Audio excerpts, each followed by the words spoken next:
Hello and welcome back to our Dinnshenchas series here at the Irish Pagan School. This is Laura O'Brien, one of the co-founders, and we are looking at the metrical Dinnshenchas, the lore of place names, which is really important for any kind of Irish pagan practice, any work that you're going to do with gods and goddesses, and certainly for connection, authentic connection to Ireland, to the land, to the stories, to how we go about things. And we are doing this series for accessibility to make sure that everybody has access to this absolutely essential slice of Irish history, Irish mythology, and Irish culture and heritage.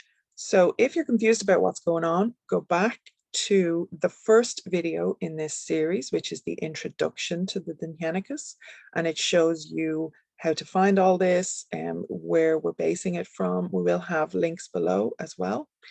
So thank you for your time and your attention today. And obviously make sure that you are subscribed to the channel and you've liked this video and you click the bell for notifications, because this will be a whole series. So today we're looking at Edward Gwyn's editing and translation of the metrical Dinnshenchas, which is based on, I believe, recension A, the first recension of the Dinnshenchas from various manuscript sources. The Book of Leinster, I believe, is the first recension. So we are here with Teamhair, which is Tara, and this is the first poem. And you're going to be a bit sick of Tara now by the end of, this is part 1, by the way.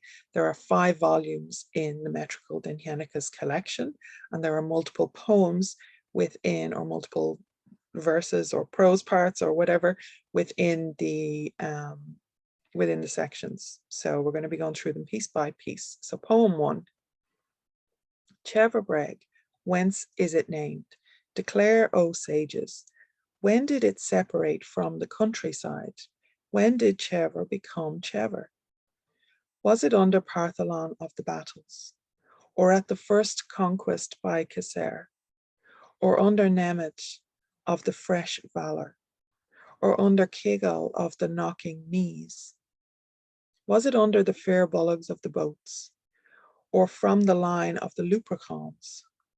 Tell which conquest of these it was, from which the name Teamhair was set on Teamhair.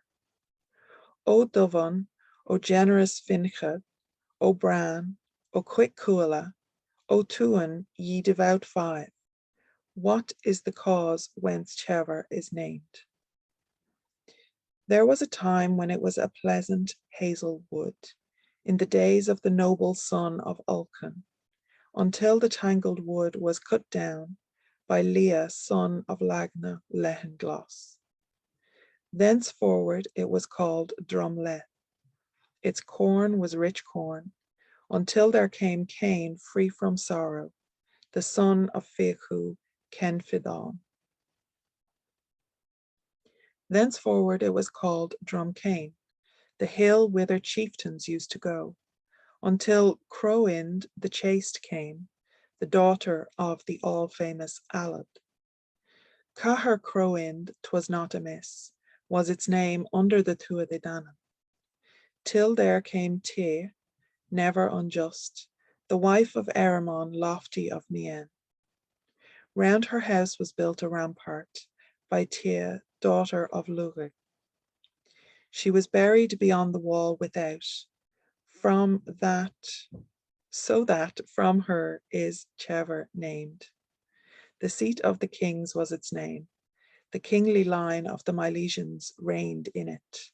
5 names accordingly were given it, from the time when it was Fordrim till it was Teamhair.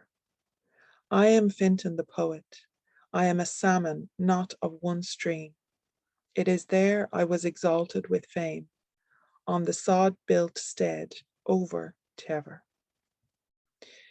Now, I'm going to just give the poems in a reading through like that. My pronunciation is not perfect.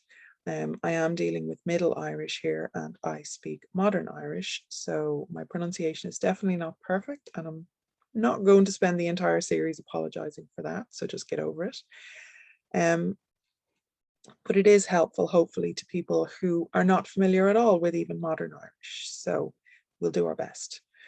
You'll see, if you're at all familiar with the lore, you'll see many of the peoples and the names might be familiar to you from the Book of Invasions, Allard, Aaron, the Book of the Taking of Ireland. And it really kind of goes through all the different people who ruled Ireland, everything from the Firbolg to the leprechauns. And you'll see actually in my Fairy Faith book, the Fairy Faith in Ireland, you will see that the leprechauns are maybe not what you think they are, but they do have an ancient mythology that is not just the little shoemaker of more modern folklore. And by modern folklore, I mean, 16, 17, 18, 1900s in Ireland. Their mythology would seem to be a lot older than that. But it goes through then various names, and we find that the first name is Drimle, actually. And I believe that's like a half. Le would usually indicate a half, so it's like a half ridge, basically. And then we have Drumcain, so Cain's Ridge or Cain's Hill. Crowin would be, again, a name that would be familiar, is connected to Maeve. Maeve, who was originally of Tara. And again, in my book on Queen Maeve, you will find a lot more information on that. And then we have the Tuatha Danann mentioned, and then Tea, who would be the name that is the root of Tever or Tara, as it's anglicized.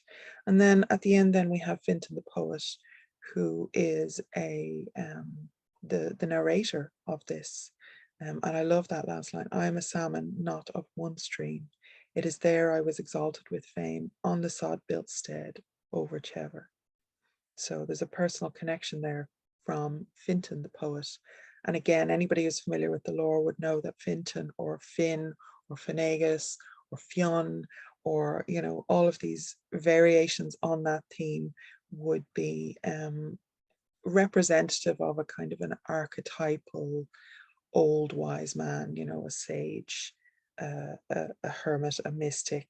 And so poet in this context definitely doesn't mean somebody who's spouting sonnets. It's a very old and exalted and noble role within the society. So hopefully that was useful to you. Make sure that you like the video to notify the algorithm that this is to your tastes, and subscribe to the channel and hit that bell for notifications if you want to hear Tever Part 2 next time. We do have a whole playlist of these in the making, so make sure that you are informed. And if you want to join our mailing list as well, I will be sending out roundup posts. When I have a couple of videos done, I'll send out emails with links. So that will be something useful to be on the mailing list for. You will find it at irishpaganschool.com. So slán go fóill, and I will see you in the next video.